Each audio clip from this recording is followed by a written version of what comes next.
नमस्कार मित्रांनो, श्री शिवाय नमस्तुभ्यम. तुम्हाला माझ्या आजूबाजूला सगळीकडे एक घोषणात ऐकत असेल, श्री शिवाय नमस्तुभ्यम. सन्माननीय श्री परमपूजनीय प्रदीपजी मिश्रा यांच्या मार्गदर्शनातून आज संपूर्ण भारतभर जी शिवमहापुराण कथा गाजत आहे, त्या प्रदीपजी मिश्रा यांच्या गावी म्हणजे सिहोर इथं आम्ही आलेलो आहोत. तिथे प्रदीपजी मिश्रांचं एक मोठा असं आश्रमस्थळ आहे आणि बऱ्याच वेळा प्रदीपजी मिश्रा त्यांच्या बोलण्यातून कुबेरेश्वर धाम नावाचं एक नाव घेत असतात. ज्या मंदिराचा जीर्णोद्धार सध्या चालू आहे. माझ्या मागे तुम्ही बघणार तर हे ते मंदिर आहे.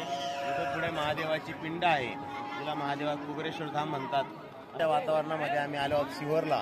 इथे आज सगळीकडे बघा भरपूर लोक आलेले आहेत.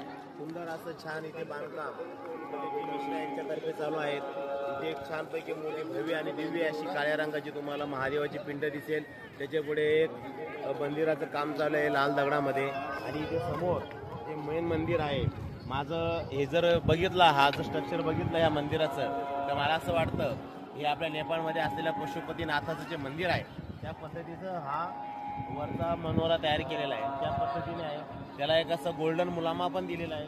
सुंदर असं मंदिर आहे. त्या मंदिराच्या एक्झॅक्ट समोर अजून तिथं भगवान महादेवाच्या लिंगाची स्थापना झालेली नाही, कारण की बांधकाम चालू आहे. सुंदर असं वातावरण आहे, भव्य असं आहे, प्रशस्त अशी जागा आहे. इथे हॉटेल्स रूम्स वगैरे चांगले भेटतात. आम्ही 1200 रुपयामध्ये हॉटेल केली होती, AC रूम होता. सुंदर अशी जागा आहे. जेवणाची व्यवस्था पण आहे, बाहेर हॉटेल्स वगैरे सगळं आहे. एकदा तुम्हाला परिसर दाखवून देतो.